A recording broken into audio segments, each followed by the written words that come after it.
देखिए, हमने टूल्स के बारे में बताया था कि अगर टूल्स का कुछ देखना है, कोई टूल्स इस्तेमाल करना, तो उसकी वीडियो मिल जाएगी मेरे यहाँ पे, हमारी वेबसाइट पे masterdinesh.com के। इस पे ब्लॉग लिखा है, ब्लॉग्स पे क्लिक करेंगे ना तो ये पहला ही वीडियो है मंसूर भाई, हाँ जी सर, शॉर्ट किलर। ठीक है सर, शॉर्ट देख। किलर। अब इस पे क्लिक करेंगे ना तो एक पूरी कंप्लीट वीडियो चल जाएगी, लगभग एक कितना 37 मिनट की वीडियो है, जिसमें पूरा हमने डिस्क्राइब किया है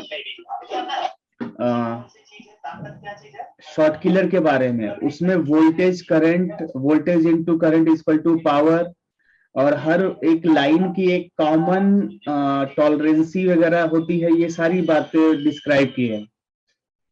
ठीक है सर। ठीक है, आप इसको देखेंगे आपको क्लियर समझ में आ जाएगा। ठीक है। और नेक्स्ट कुछ दिन में आपको यहाँ डाउनलोड्स वाले में, यहाँ पे आपके सारे सॉफ्टवेयर मिल जाएंगे जो आपको यूज करने फ्री ऑफ कॉस्ट जो मिलते हैं। जैसे आज की क्लास का टॉपिक है बोर्ड व्यूअर सॉफ्टवेयर। हाँ जी सर। ठीक है, बोर्ड व्यूअर सॉफ्टवेयर आप क्या होता है, या बोर्ड व्यू फाइल क्या होती है, पहले तो ये समझना होगा।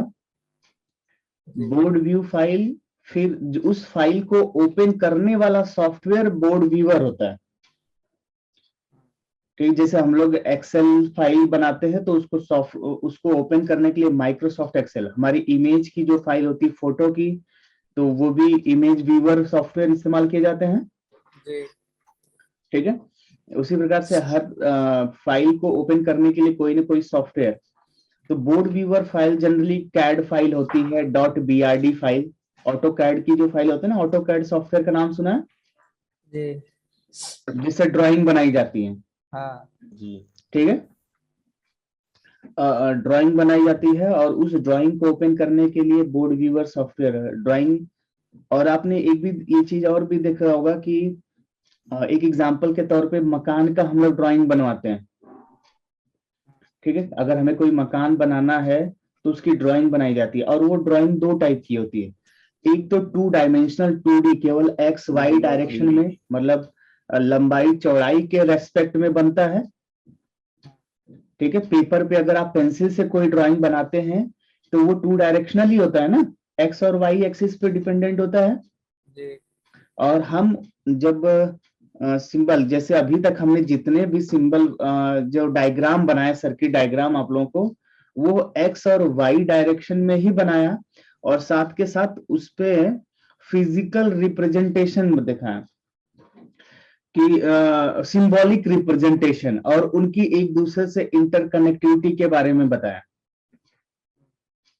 ठीक है, जैसे कहीं पर अगर डीसी जैक से हमने, डीसी जैक के बाद एक वायर अंदर की तरफ मेन लाइन डाली, तो फिर 2 कॉइल बनाया, फिर उसके बाद लाइन अंदर डाली तो एक पहला मॉसफेट, दूसरा मॉसफेट, फिर नीचे चार्जिंग आईसी बनाई, फिर उसके बाद करंट सेंसिंग रजिस्टर। तो हमने जगह जगह मॉसफेट बनाया है ना, और उनके वायर के थ्रू, वो ट्रैक के थ्रू बीच में रजिस्टर लगा के आईसी से जोड़ा, और रजिस्टर का नंबर डाल दिया R110, R115, मॉसफेट 1, मॉसफेट 2। तो अब इनको मदरबोर्ड में ढूंढना होता है, तो हम पीडीएफ में जाकर के सर्च मारते हैं, और वो आपको सिंबल बने हुए मिलेंगे, मॉसफेट के एन चैनल या पी चैनल मॉसफेट लगे हैं, रजिस्टर का सिंबल लगा बना हुआ मिलता है। तो वो स्कीमेटिक में आपको ये दर्शाता है कि कौन सी चीज किससे कनेक्टेड है, कौन सी चीज किससे कनेक्टेड है। जैसे हम आपको एक एड्रेस देते हैं, हमारी ऑफिस का एड्रेस है, पहले हम अपना नाम लिखते हैं दिनेश यादव, फिर लिखा जाता है इंजीनियर चॉइस प्राइवेट लिमिटेड, है ना, Hemkunt chamber, building number 89, 3rd floor. ठीक है, 304A, Nehru place, new Delhi 110019। एक ये आपको हमने क्या दे दिया, एड्रेस दे दिया कि आप आ जाइए इस एड्रेस पे। इस एड्रेस पे हमारी ऑफलाइन क्लासेस चलती है, रिपेयरिंग का काम चलता है, कोई टूल्स परचेजिंग करना है, motherboard IC A to Z, complete one stop आपका लैपटॉप चिप लेवल रिपेयरिंग से रिलेटेड सोल्यूशन आपको मिलता है। वो इवन आप ये समझ लीजिए कि single laptop chip level repairing से रिलेटेड कोई भी प्रोडक्ट चाहिए होता है, हम लोगों ने वैसे टीम बना रखी है कि वो चीज अवेलेबल है। ठीक है, अब इस एड्रेस पे किसी को हमने क्या किया, सीधे रिटन मैसेज डाल दिया कि ये हमारा एड्रेस है, या हमारे डीपी में चले जाओ वहां पे ये एड्रेस है। अब कोई व्यक्ति बाहर से आना चाह रहा है तो उसको कई बार हो सकता है पूछना पड़े, क्या पड़े, पहले तो वो दिल्ली आएगा, दिल्ली से फिर किसी से पूछेगा भाई नेहरू प्लेस के लिए कौन सी बस जाती है, कहाँ जाना है, कैसे जाना है, या नेहरू प्लेस के लिए अगर आप चलते भी हो तो जगह जगह आपको पूछना पड़ जाता है, उतर करके रास्ता पूछना पड़ता है पुरुषोत्तम सर, ऐसा ही है? जी हाँ सर। हाँ जी, जैसे आपने मेरे को अपने घर का एड्रेस दिया तो बार बार हम लोगों को क्या होता था, पुराना पैटर्न होता था, एड्रेस लिख करके दे दिया तो कई बार चौराहा आ जाता था तो या 4 डायरेक्शनल रास्ता वे हो जाता था, तो समझ ही नहीं आता किस डायरेक्शन में हमें मुड़ना है, कहाँ जाना चाहिए, हमें किसी से कंफ्यूजन होता था तो रोक करके पूछना पड़ता था, हेलो भैया जी मुझे इधर जाना है, कैसे जाऊं। तो जो स्कीमेटिक डायग्राम है उसकी इंटरकनेक्टिविटी अगर आपको पहले से पता है कि कौन सी चीज कहाँ कनेक्टेड होगी, वो चीज कहाँ कनेक्टेड होगी, कौन से क्या हैंडल, इंटरकनेक्टिविटी आपको स्कीमेटिक डायग्राम में दिखता है ना। स्कीमेटिक डायग्राम खोल करके तब आप, लेकिन फिर भी आपको पूछना पड़ता है कि कौन सी चीज कहाँ से कनेक्टेड है, वो लोकेटेड कहाँ है ये नहीं पता चलता है, उसकी एग्जैक्ट लोकेशन कहाँ है वो नहीं पता चलता है। लेकिन बोर्ड व्यूअर सॉफ्टवेयर जो होता है या बोर्ड व्यूअर फाइल जो होती है, ठीक है, अब उसी मदरबोर्ड का 2 डायग्राम है, एक स्कीमेटिक डायग्राम, दूसरा क्या है, बोर्ड व्यू डायग्राम। तो बोर्ड व्यू डायग्राम में क्या होती है, रियल पोजीशन बताई गई होती है, रिप्रेजेंट होती है, रियलिस्टिक इमेज है। जैसे हमने बोला कि मॉसफेट 1 सर्च किया तो वो कहां पे लगा हुआ है वो क्लियर दिख जाएगा कि ये मदरबोर्ड का इस तरीके से ओरिएंटेशन है, और इस पोजीशन को जूम इन करिए और यहाँ पर एकदम रियल इमेज मदरबोर्ड का रियल स्ट्रक्चर होगा, और उस रियल स्ट्रक्चर में रियल पोजीशन कंपोनेंट की अगर आपको ढूंढना है, देखना है, तो वो बोर्ड व्यू फाइल में ही मिलेगा। किसमें मिलता है, बोर्ड व्यू फाइल। ये समझ सकते हैं, जैसे हम एक नया एड्रेस देने का तरीका आजकल चल गया है, गूगल लोकेशन, क्या बोलते हैं, करंट लोकेशन हम लोग डाल देते हैं ना, गूगल मैप जी। अब गूगल मैप को जब आप जूम इन करते हैं तो आपको देखिए जहां पे आपका पॉइंटर से उस पॉइंटर पे क्या चीज मौजूद है वो चीज लिख के आ जाता है। हाँ जी पुरुषोत्तम सर, ऐसा ही है। इवन हम तो देखिए कैब वगैरह बुक करते हैं, गाड़ी बुक करते हैं आजकल की डेट में, तो हम जिस लोकेशन पे खड़े हैं वो तक सामने वाले को दिख जाता है, या हमारी कैब कहाँ तक, हमारी जो गाड़ी है वो कहाँ तक पहुंच चुकी है वो हमें रियल दिखाई देता है। है ना, रोड के इस साइड है, रोड के उस साइड है, बीकानेर स्वीट्स के सामने है, अग्रवाल स्वीट्स के सामने है, कौन सी बिल्डिंग के अपोलो हॉस्पिटल तक पहुंची है, ये क्लियर पता चलता है। ठीक है, रियल पोजीशन, रियल सिचुएशन दिखता है हमें, है ना। इन द सेम मैनर होता है आपका बोर्ड व्यूअर फाइल, उसमें जो भी डायग्राम का बोर्ड व्यू, जिस भी मदरबोर्ड के, जिस भी सर्किट का बोर्ड व्यू फाइल है, तो उस सर्किट पे, उस मदरबोर्ड पे, पीसीबी पे कौन सी लोकेशन में कौन सा कंपोनेंट लगा है, उसको जूम इन करके उस पे पॉइंटर रखेंगे तो बता देगा कि इतनी साइज का ये कंपोनेंट लगा हुआ, फिजिकल साइज, फिजिकल अपीयरेंस दिखाएगा, इंटरनल जो उसका जो वैल्यू है वो नहीं। स्कीमेटिक डायग्राम में क्या होता है, सिंबॉलिक रिप्रेजेंटेशन और इंटरकनेक्टिविटी दिखाता है, और उसकी वैल्यू, है ना, वैल्यू कितनी होगी वो भी लिखा हुआ आता है। लेकिन बोर्ड व्यूअर फाइल में फिजिकल लोकेशन बताएगा, क्या बताएगा, फिजिकल लोकेशन। हाँ, फिजिकल लोकेशन कहाँ पे है, कोई कंपोनेंट अगर आपने सर्च किया, R512 मान लीजिए आपने सर्च किया, और R512 स्कीमेटिक में देख रहे हैं 100 किलो ओम का, तो वो 100 kilo ohm board viewer file में लिखा हुआ नहीं रहेगा, हाँ, लेकिन R512 लोकेशन में कहां पे अवेलेबल है वो दिख जाएगा आपको। ठीक है, हाँ, एकदम रियल पोजीशनिंग का पता चलता है। जैसे आजकल देखिए, आजकल भी जब घर का आर्किटेक्चर डिजाइन, घर का डिजाइन जब बनवाते हैं तो आजकल दोनों है, वो बोलता है भैया 2 डायमेंशनल हम आपका 10-15 हजार में बना के दे देंगे। लेकिन अगर आप चाहते हैं कि घर बिना बनाए वर्चुअली पूरा घर देखना चाहते हैं, है ना, 3 डायमेंशनल हो जाता है रियलिस्टिक इमेज के साथ पूरा, कि आपके घर में कौन सी जगह पे कौन सी चीज लोकेटेड आप रखना चाहते हैं, अच्छा उसके हिसाब से पूरी डिजाइन 3D व्यू डिजाइन भी आजकल आने लगा। पूरा का पूरा घर ही बना के दिखा देंगे आपको, है ना। जी और हर एक चीज की रियल साइज में वहां सेट कर, आपके घर का कितना साइज है, अंदर का कमरे का, उस कमरे में कितने बाई कितने का आप बेड लगाना चाह रहे हैं, कितने बाई कितने की दीवार पे टीवी लगा देंगे तो दीवार पे कितनी साइज बच जाएगी, सीलिंग में सेंटर में फैन लगा दिए तो फिर कितनी जगह, मतलब XYZ कल real positioning, real structure, real view दिखाता है। यही होता है बोर्ड व्यू फाइल के, ठीक है। तो बोर्ड व्यू फाइल का बहुत बड़ा एडवांटेज होता है कि जैसे बहुत सारे मदरबोर्ड है, अब हम लोग मदरबोर्ड में डीसी जैक अगर मान लीजिए है, अब डीसी जैक के बाद स्कीमेटिक डायग्राम हमने खोला, जैसे हम एक खोल के दिखाते हैं।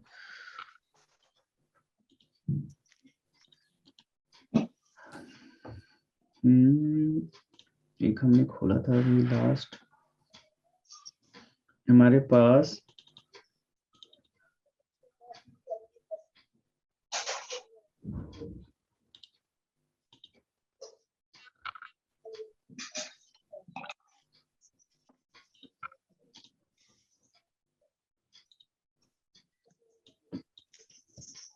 सॉफ्टवेयर लग रहा था।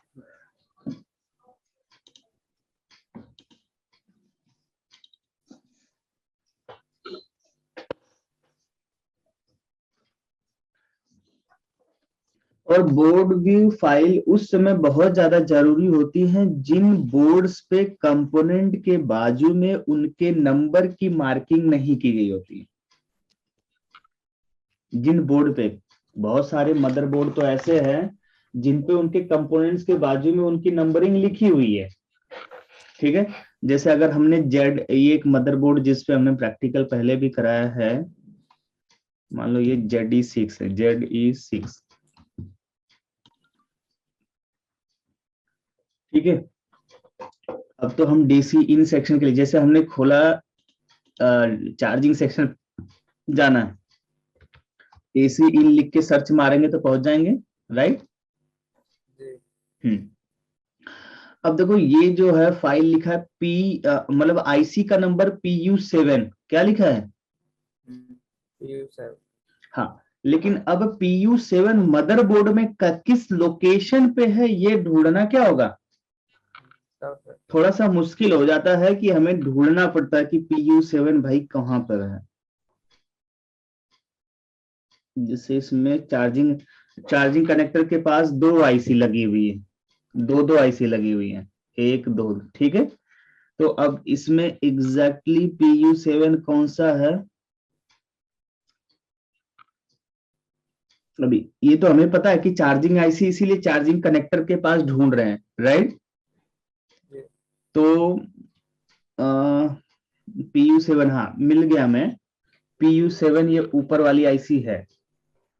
लेकिन अगर बाई द वे इसी स्कीमेटिक को स्क्रॉल डाउन कर लिया हमने रैंडम, ठीक है, ऐसे रोल डाउन कर लिया है, स्क्रॉल डाउन करके या ऊपर चले आते हैं एकदम स्टार्टिंग में, और हमें ढूंढना पड़ जाए, हम बोले कि भाई R141 ढूंढना है, क्या ढूंढना है, R141, तो इसको ढूंढना बहुत मुश्किल हो जाएगा, इसको ढूंढना मुश्किल मतलब नामुमकिन तो नहीं है क्योंकि लिखा हुआ है।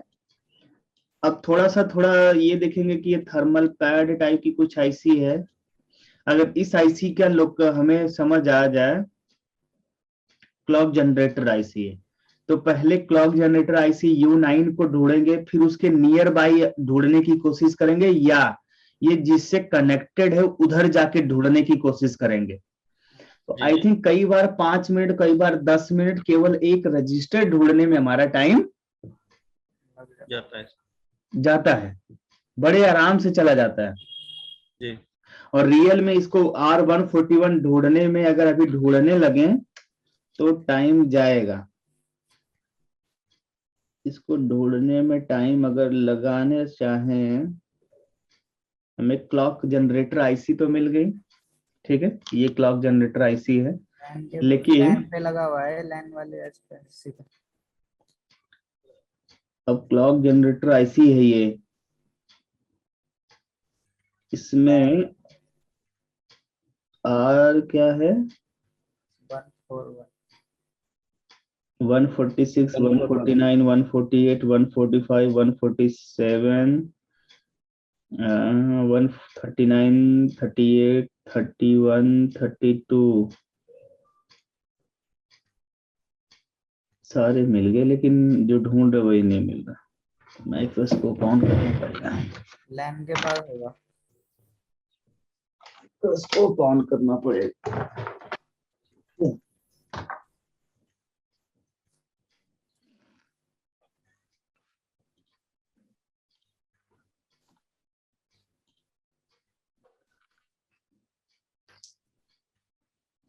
ये आईसी है 147, ये रहा। हाँ मिल गया, ये मिल गया मेरे को 141, ये ऊपर ही है ना,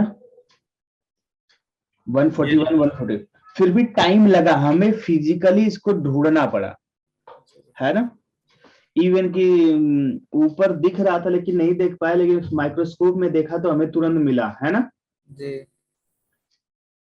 लेकिन ऐसे कोई और बोर्ड अगर मान लीजिए, या इसी स्कीमेटिक में हम किसी बोर्ड को नहीं, कोई और रजिस्टर पे पहुंच जाए, कहाँ पहुंच जाए, कोई और पोजीशन चले जाएं, चलो हमें ढूंढना R119, कौन सा ढूंढना है, R119। R119, ये है रैम स्लॉट के आजू बाजू, तो इसको भी ढूंढना काफी टाइम टेकन हो सकता है।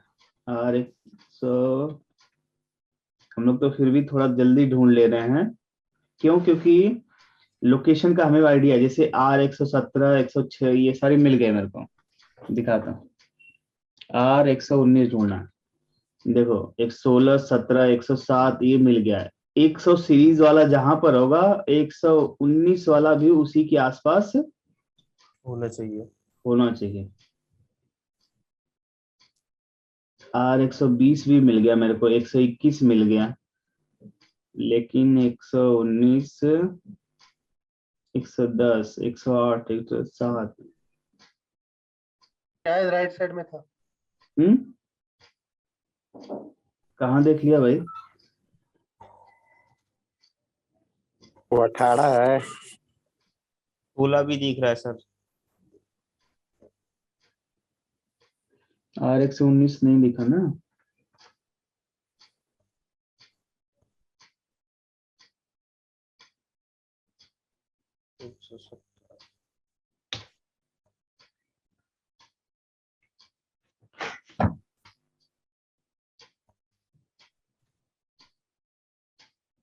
मिला लेकिन खाली है ये देखो R119 की पोजीशन यहाँ पे है, ठीक है, लेकिन इट टुक्स टाइम, मतलब ये ऐसे ढूंढने में हमें क्या लग रहा है, टाइम लग रहा है।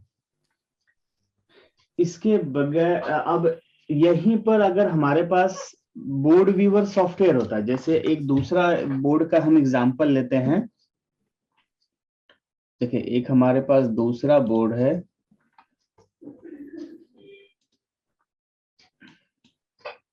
जिसका पार्ट नंबर है DK10FG, DK10FG।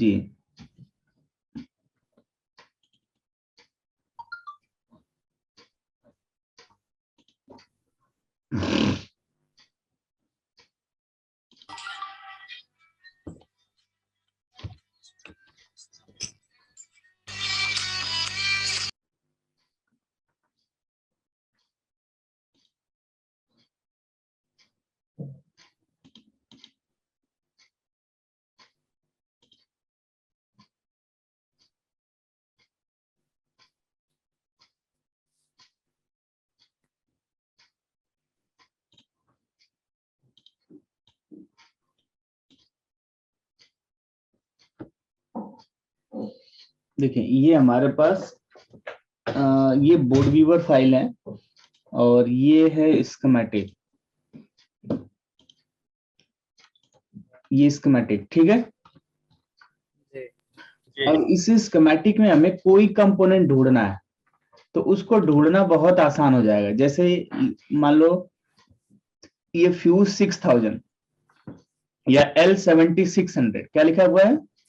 L76 अब इसको बोर्ड व्यूअर फाइल है, यहाँ पे सर्च मारो L7600, L क्या था 7600, यही ना। ये क्लिक किया, देखिए यहाँ पे हाईलाइट हो गया कि यहाँ पे L7600 है, दिख रहा है। जी बोर्ड का उल्टा साइड है, उल्टे साइड पे जिधर इधर आईसी वगैरह नहीं है, इधर रैम वगैरह लगा हुआ है, ठीक है। रैम चिप का लोकेशन, यानी कि यहाँ आईओ लगी हुई है, आईओ के जस्ट इधर कनेक्ट किनारे की तरफ है, टॉप साइड में है, टॉप मिल गया एकदम तुरंत मिल गया। एल क्या था 7600। ये देखिए ये तुरंत मिल गया कि L7600 यहाँ पर लगा है। लोकेशन देख लिया, लोकेशन के हिसाब से जब ही सर्च किया तुरंत मिल गया। हमें रियल पोजीशन का, ये रियल पोजीशन का बोर्ड का ओरिएंटेशन समझ आ रहा है। ये बोर्ड का, ये जो है बोर्ड पहले ऐसे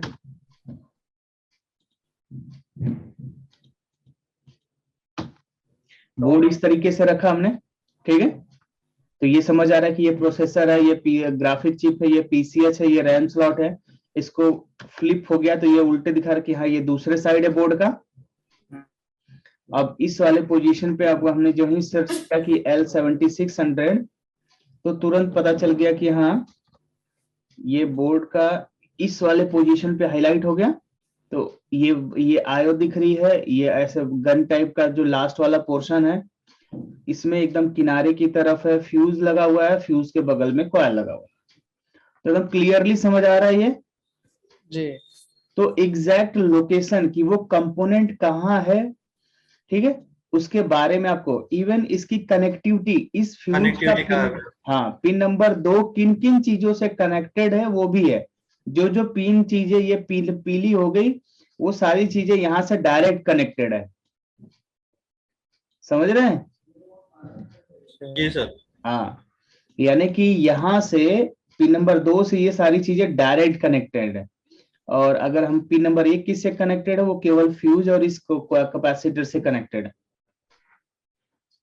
अब यही फाइल अगर हम दूसरा एक और सॉफ्टवेयर आता है, अगर उस पे ओपन करें तो उसमें लाइन भी खींची हुई आती है। अलग अलग सॉफ्टवेयर आते हैं,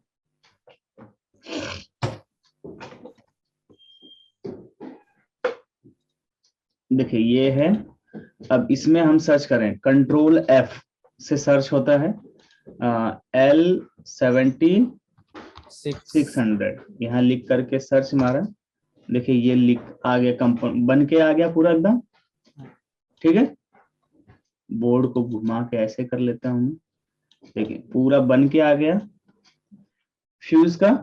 अब हम यहाँ पे क्लिक करेंगे तो पिन नंबर 2 जिस जिस पोजीशन से कनेक्टेड है वो देखिए ये लाइनें बन के भी आ गई, इसको नेटवर्क बोलते हैं, नेटवेब, ठीक है।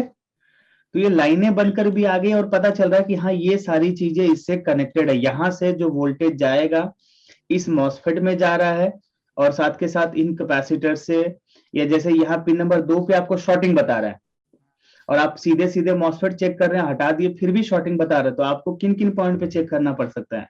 ये कैपेसिटर शॉर्ट हो सकता है, ये कैपेसिटर शॉर्ट हो सकता है, ये डायोड शॉर्ट हो सकता है, या यहाँ पे लगे ये रजिस्टर या ये रजिस्टर शॉर्ट हो सकता है, ये रजिस्टर।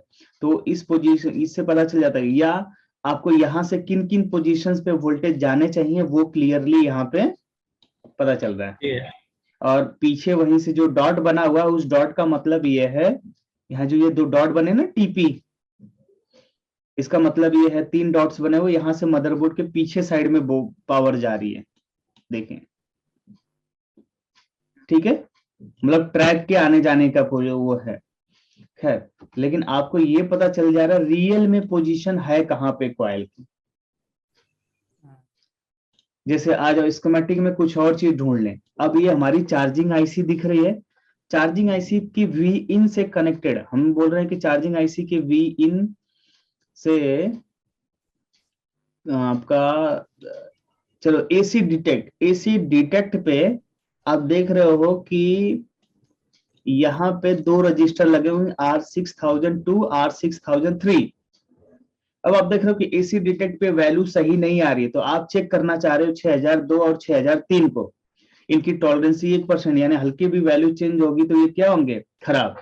तो अब इस मदरबोर्ड पे, जो मदरबोर्ड ये हमने खोल रखा है, इस पे तो बिना बोर्ड व्यू फाइल का बिल्कुल ही मुश्किल है, क्योंकि हर कंपोनेंट के बगल में उसका नंबरिंग नहीं लिखा हुआ है। R600 6002 R6003 इसके ऊपर लिखा हुआ मिलेगा ही नहीं कहीं पे। 6003 तो शायद लिखा हुआ है, लेकिन वो है कौन सा वो भी नहीं पता। चलो दिखाता हूं। देखो अब इसको R6002 सर्च मारना है इस बोर्ड में, बोर्ड व्यूअर कंट्रोल F करिए, R6002, ठीक है, सेलेक्ट करके इंटर दबाना होता है, इंटर। ये लोकेशन आ गई, देखिए इस तरीके से ये पूरी कंप्लीट लोकेशन आ गई कि ये चार्जिंग आईसी है। ये पूरी पहले कंप्लीट लोकेशन ले लो, बोर्ड हमने इस तरीके से रख लिया, ये आईओ की लोकेशन है, ये बैक साइड है बोर्ड का, और बैक साइड में जब किनारे की तरफ एक आईसी है, ये रही आईसी। चलो यहां पर आ गए, ये वो लोकेशन आ गया हमारा, ठीक है। अब इस लोकेशन में एक बड़ा कंपोनेंट, फिर उसके बगल में ये रजिस्टर है, तो एक बड़ा कंपोनेंट ये है रजिस्टर कैपेसिटर, उसके बाजू में कैपेसिटर, एक ये बड़ा कंपोनेंट बड़ा रजिस्टर है, फिर उसके बगल में छोटा रजिस्टर, ये है R6002, ठीक है जी उसके बाजू में देखिए कैपेसिटर है, फिर उसके बाजू में R6016, ठीक है, उसके बाजू में है, और लेकिन 3 किधर है, R6003 किधर है, ये इधर है। आई थिंक ऊपर वाला 14, ये है, एक छोड़ करके इस साइड है, ये है, ये वाला है, ठीक है, जिस पे 51B जो भी लिखा है, ठीक है। जी तो बोर्ड व्यूअर फाइल होने का बेनिफिट ये है कि ये आपको क्या होगा, रियल पोजीशन तुरंत पता चल जाएगी, आप उसको इजीली मदरबोर्ड पे ट्रेस कर सकते हैं, सर्च कर सकते हैं, और फिर उसको चेक कर सकते हैं, ठीक है। तो अब बोर्ड व्यू को इस्तेमाल करने का कुछ तरीका मैं बताता हूं। बोर्ड व्यू के कुछ एक्सटेंशन नेम होते हैं, अगर कोई फाइल डाउनलोड करते हो, जैसे एक, हर जरूरी नहीं कि हर मदरबोर्ड का बोर्ड व्यू फाइल मिले, बोर्ड व्यूअर सॉफ्टवेयर अलग होगा, लेकिन उस सॉफ्टवेयर में बोर्ड व्यू फाइल बोलने का मतलब जो मदरबोर्ड से बिलोंग करेगा, वो फाइल जब तक नहीं मिलेगी तब तक आप बोर्ड व्यू सॉफ्टवेयर में उस फाइल को ओपन करके आप रियल पोजीशन का पता नहीं कर सकते, ठीक है। तो पहले तो हर मदरबोर्ड से रिलेटेड हमें एक बोर्ड व्यू फाइल मिलना चाहिए, जैसे स्कीमेटिक मिलता है वैसे ही उस मदरबोर्ड से बिलोंग करता हुआ बोर्ड व्यू फाइल भी मिलना चाहिए। अब वो वेबसाइट पे अवेलेबल है नहीं अवेलेबल है ये अलग बात है। आपका विंडोज बेस्ड जो लैपटॉप्स होते हैं, जेनरिक जो लैपटॉप्स हैं, उनके केवल 20%, 10 में से 2 मदरबोर्ड के बोर्ड भी मिलते हैं, और 8 के ऑलमोस्ट नहीं मिलते। याद कर सकते हैं कि 30% बोर्ड के ही बोर्ड व्यूअर फाइल मिलती हैं, 30 भी नहीं, 20 ही मानेंगे हम, ठीक है। जैसे मान लो एक मेरे पास ये बोर्ड आया, इसको रिपेयर करना चाहता हूं, तो इसकी मुझे अगर मुझे स्कीमेटिक मिल जाए, बोर्ड व्यूअर फाइल मिल जाए, तो इसको रिपेयर करना बहुत आसान हो जाएगा, कम टाइम टेकन हो जाएगा, ठीक है। और जनरली क्या होता है, जिन मदरबोर्ड पे कंपोनेंट्स की लोकेशन लिखी होती है, कंपोनेंट्स के बाजू में उनका डिनोटिंग नंबर लिखा होता है, उनके बोर्ड व्यू फाइल जल्दी नहीं मिलते। लेकिन उस मदरबोर्ड का बोर्ड फाइल हर हाल में जरूरी हो जाता है जिस मदरबोर्ड पे कंपोनेंट के बाजू में उसकी रिप्रेजेंटिंग नंबर ना लिखा हो, ठीक है, डिनोट ना किया गया हो कि वो कैपेसिटर नंबर क्या है, रेजिस्टेंस नंबर क्या है, R515 R516 स्कीमेटिक में तो मिल जाएंगे, लेकिन इसमें फिर उनको ढूंढ पाना क्या हो जाएगा, मुश्किल हो जाएगा। तो जैसे हम इसमें ढूंढना चाहेंगे, देखिए जैसे हमारे पास है एक मदरबोर्ड है DA0 ZE6 MB6E0। हाँ MB6E0 स्कीमेटिक लिखा हुआ है, ठीक है। इसको कर लेते हैं बोर्ड व्यू। हम बिना फिक्स पे जाते हैं और यहाँ पे पहली फाइल क्या दिखा रहा है, इसके .pdf है और ये एडोब रीडर का सिंबल बना हुआ, तो इससे पता चल जाता है कि PDF फाइल है जी ठीक है। ये acer.bin है, बायोस फाइल है, बायोस और फाइल। acer.jdc.bin है, बायोस फाइल है। यानी कि इसका बोर्ड व्यू फाइल अवेलेबल नहीं है। नहीं, यहाँ पर तो नहीं अवेलेबल। और जनरली हमने देखा है कि अगर यहाँ पे अवेलेबल नहीं होता है तो और कहीं पर भी मुझे मिलता नहीं। हो सकता है किसी वेबसाइट पे हो, लेकिन यहाँ पर तो अवेलेबल नहीं है। जिसमें हमने रजिस्टर्ड कर रखा है, इनको हम ईयरली पे करते हैं, ईयरली $100 पे करते हैं इनसे बायोस, बोर्ड व्यूअर और स्कीमेटिक के लिए। लेकिन जिनकी इजिली अवेलेबल होता है ऑलमोस्ट हम ये वो यहाँ पे मिल जाता है, ठीक है। और कहीं फ्री वाली वेबसाइट पे नहीं, अगर फ्री वाली पे होता तो वहां पर भी जरूर होता। अली सेलर पे चेक कर ले रहे हैं, यहाँ पर स्कीमेटिक ही है, ठीक है। तो इसका मतलब यह है कि चलो, लेकिन इस बोर्ड को रिपेयर किया जा सकता है स्कीमेटिक के हेल्प से, जस्ट बिकॉज ऑफ दैट कि इसमें हर कंपोनेंट के बाजू में उसका नंबरिंग लिखा हुआ है। क्या लिखा हुआ है, उसके रिप्रेजेंटिंग, हाँ उस हर कंपोनेंट, जैसे देखो R203 204 205 206 207। अब इसके स्कीमेटिक में इजीली हम देख करके यहाँ पे सर्च कर ले रहे हैं और लिखा हुआ भी काफी क्लियर है ना। जी सर। लेकिन अगर वही बोर्ड इस तरह का रहा, देखो यहाँ पे ये पूरा मदरबोर्ड देख रहे हो, मदरबोर्ड में यहाँ पे इतने सारे, इस आईसी के बाजू में इतने सारे कंपोनेंट लिखे हैं, लेकिन इनके नंबरिंग कहीं नहीं लिखा है, ठीक है।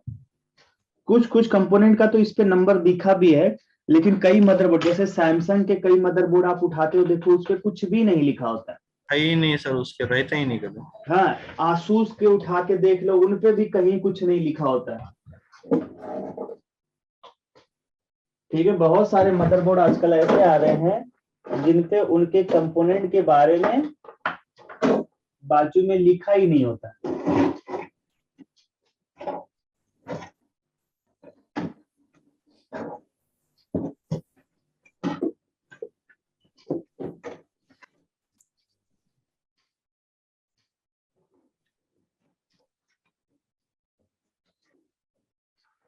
देखो एक हमारे पास सोनी का बोर्ड है,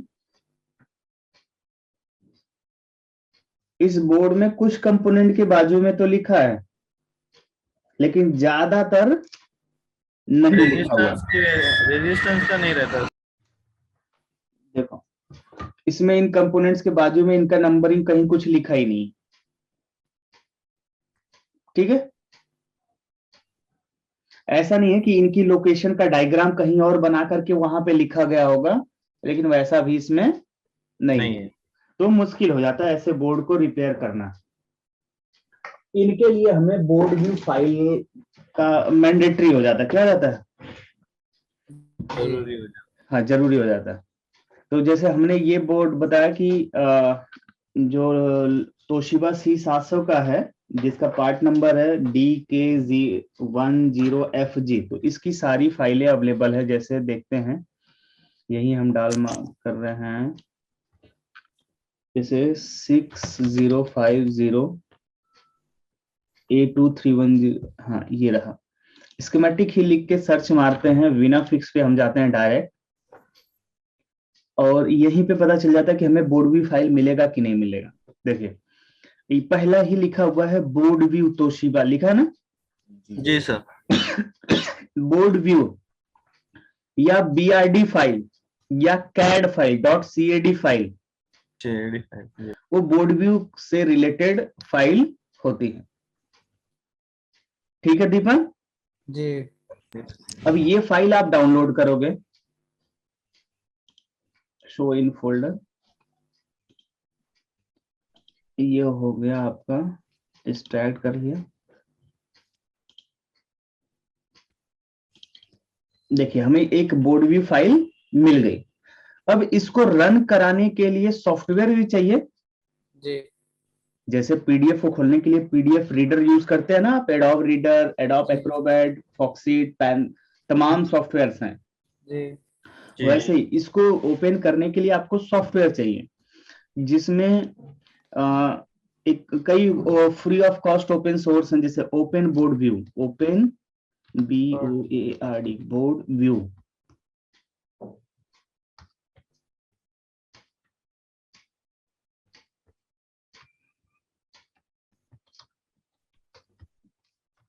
ओपन बोर्ड व्यू, आप इस पे क्लिक करिए, यहाँ पे आपको फ्री ऑफ कॉस्ट ये मिल जाएगा। ठीक है, एक तो ये है ओपन बोर्ड व्यू। आपका विंडोज वर्जन है तो विंडोज वाला आप यहां से डाउनलोड कर सकते हैं। हमारा डाउनलोड हो गया। दूसरा एक और सॉफ्टवेयर ध्यान दीजिएगा, board viewer, BOARD VIWER, board viewer download. Board, open board view और बोर्ड व्यूअर दो अलग अलग हैं। ठीक है जी एक और मजे की बात है कि एक aliseller.com जो वेबसाइट है, इस पे क्लिक करिए। यहाँ पे ऑलमोस्ट जितने भी है ना, सब सारे दे दिए हैं, सारे बोर्ड व्यूअर यहीं पे दे दिया है। देखो बोर्ड व्यूअर से related extension name .ASC Asus का होता है, .BDV, ठीक है, .BRD, .BV, .F2B, .GR, .CST, .TVW, .FZ। ठीक है, ये एक्सटेंशन नेम है, और ये एक्सटेंशन नेम बिलोंग करती हुई फाइल जो होती है वो बोर्ड व्यूअर फाइल होती है।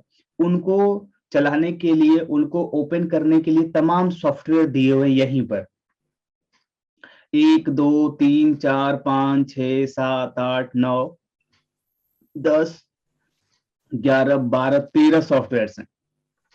दिख रहा है ना? अरे 13 ही नहीं, 14 15 कई सारे हैं। फिर से काउंटिंग करना पड़ेगा, 1 2 3 4 5 6 7 8 9 10 11 12 13 14 15 16 17 18 19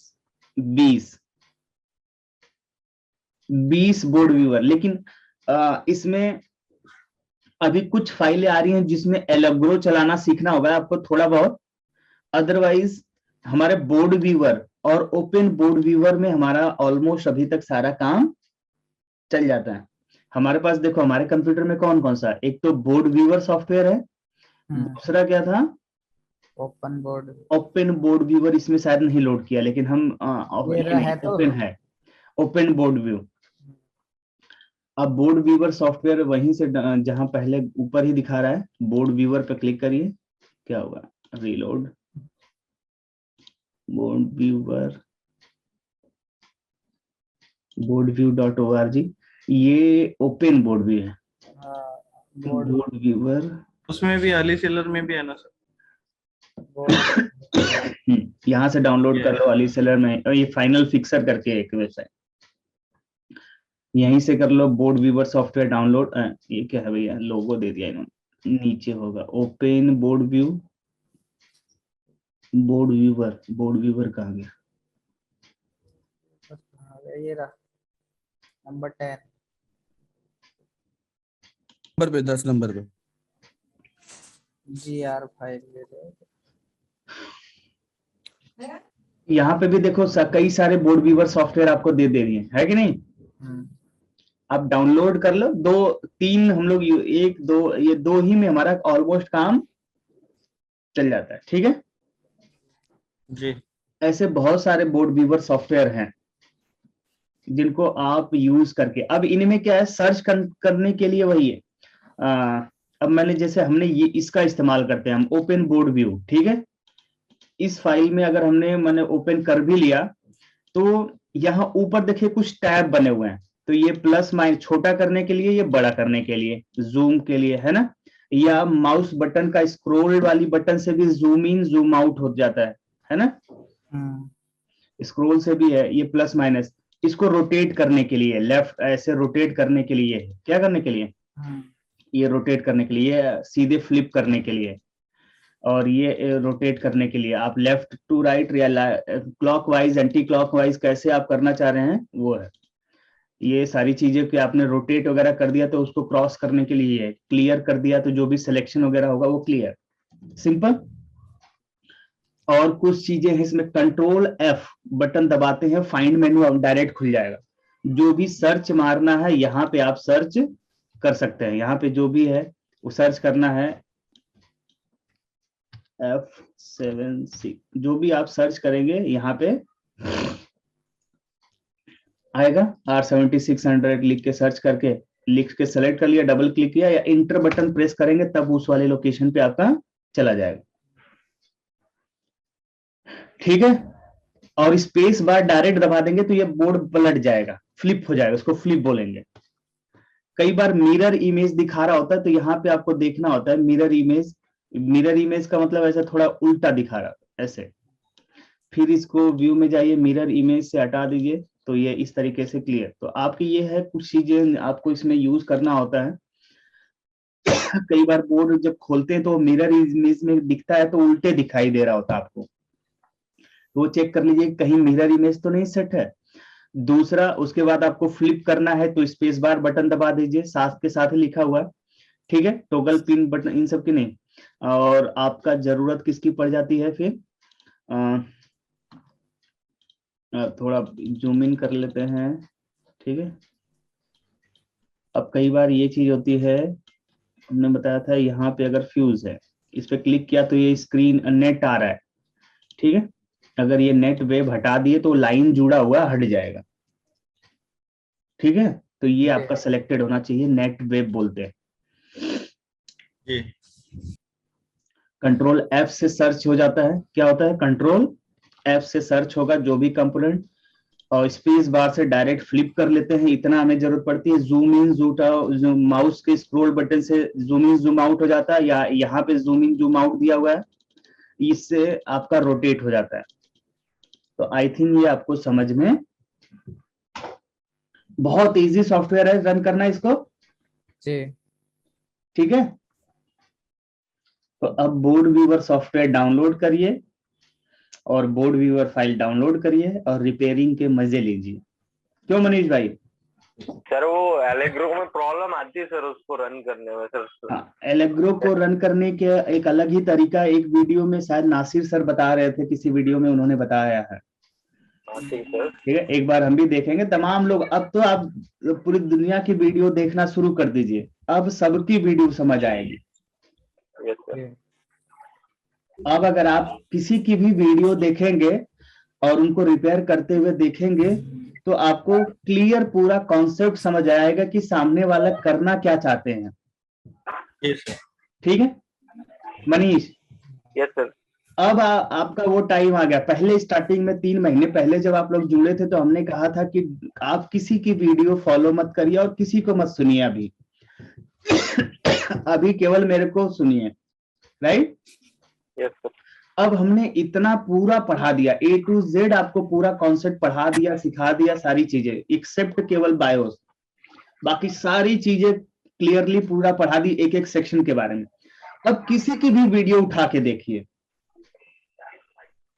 आपको समझ आएगा। और किसी की भी कोई वीडियो उठा के देखिए, ना समझ आए तो फिर वो वीडियो मेरे को शेयर करिए कि इस वीडियो के माध्यम से क्या बताना चाहते हैं, हम एक्सप्लेन करेंगे। चैंपियन बनने के लिए, कॉलेज टॉप करने के लिए, ठीक है, आपको मल्टीपल राइटर्स की किताबें पढ़नी पढ़ती है। पहले एक राइटर से, पहले आप अपने टीचर से कोई एक चैप्टर पढ़ते हो, अगर वो ढंग से पढ़ा देते हैं, उस प्रॉब्लम, उस चैप्टर की एक्सरसाइज आप सॉल्व करते हो, उसके बाद आप नेक्स्ट कोई और राइटर की उठा के उसकी भी एक्सरसाइज सॉल्व करने की कोशिश कर सकते हो। किसी दूसरे, जैसे हमारे यहाँ, हम हाई स्कूल में हमने टॉप किया अगर मैथ में, तो ऐसा नहीं कि केवल एक किताब जो हमारे स्कूल में पढ़ाया जा रहा था उसी को पढ़ के टॉप किया, नहीं। ठीक है, हमने हमारे स्कूल में जो पढ़ाया जाता था, गर्ग पब्लिकेशन की पढ़ाया जाती, फिर मास्टरमाइंड, फिर एस चंद, कई पब्लिकेशन की किताबें हमने, लेकिन पहले अपनी किताब पूरी पढ़ी, जो हमारे सर ने हमको पढ़ाया उसको पूरा पढ़ा। ठीक है, उसके बाद जाके अदर किताबें हमने पढ़ा। पहले अपनी किताब का पूरा एक्सरसाइज कंप्लीट करना, उसके बाद दूसरे पब्लिकेशन की क्या करना, किताब। क्योंकि क्या करते हैं, हर पब्लिकेशन कुछ ना कुछ भाई खर्च किया होता है, तो किसी पब्लिकेशन में कोई क्वेश्चन काफी आसान होता है, मतलब काफी अच्छा क्वेश्चन होता है, वो एग्जामिनेशन में आ जाता है।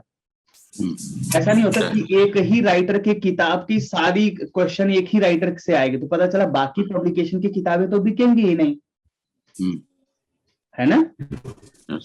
हाँ, तो हर पब्लिकेशन वाले अपनी अपनी क्या करते हैं कि पब्लिसिटी के लिए, मान लीजिए एग्जामिनर्स को या अलग अलग कॉलेजों में अलग अलग किताबें चलती हैं, तो कोई किसकी किताब से, कोई किसी किताब से कुछ क्वेश्चन पुटअप कर दिए जाते हैं। 3 एक अलग अलग एरिया, क्या होता है जब क्वेश्चन सेट करने के लिए 3 अलग अलग एरिया के टीचर्स को या 4 को एक बैच बनाया जाता है, एक कमेटी बनती है, वो फिर क्वेश्चन पेपर सेट करते हैं।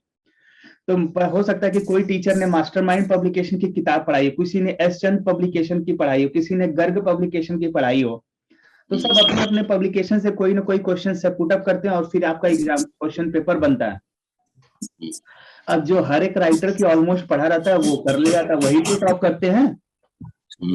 ऐसे ही अब आपको खुली छूट देते हैं कि आप जितने भी मतलब फालतू के टाइम वेस्ट करने वाले लोगों का नहीं, लेकिन अब आप जो है कोई भी यूट्यूबर्स की वीडियो देखेंगे ना आप, और उनको देखना है जो रियल में चिप लेवल से बिलोंग करते हैं। ठीक है, कार्ड लेवल का नहीं देखना है कि कार्ड लेवल पता चला 1 घंटे की वीडियो में बाद में बताया स्क्रीन फ्लिकर हो रही है तो केबल चेंज किया हो गया। ऐसे नहीं देखना। ठीक है, ये आप कह रहे हो डिम डिस्प्ले का प्रॉब्लम है, एप्पल एयर का लैपटॉप है, डिम डिस्प्ले की प्रॉब्लम है। ठीक है, वो कहा लैपटॉप को खोला हमने, साफ सफाई किया, फिर लगाया, नहीं चला, फिर किया, ऐसे किया वैसे किया, फिर बाद में बोला कि हमने स्क्रीन चेंज कर दिया। हाँ मनीष? यस सर, बहुत देखे सर ऐसी वीडियो। वो नहीं, हमें रियल पे जो बोर्ड पे काम करते हैं उससे रिलेटेड वीडियो अब आप देखने के लिए फ्रीडम है, आप देखिए किसी सबकी वीडियो, और अगर कहीं कोई कंफ्यूजन है तो वो आप हमारे साथ डिस्कस कर सकते हैं। ठीक है, चलिए। सर मैंने एक बोर्ड भेजा है, स्कीमेटिक भेजा हुआ है ग्रुप में, थोड़ा सर उसका चार्जिंग ऐसी पूछना था। क्या पूछना है? एक सेकंड।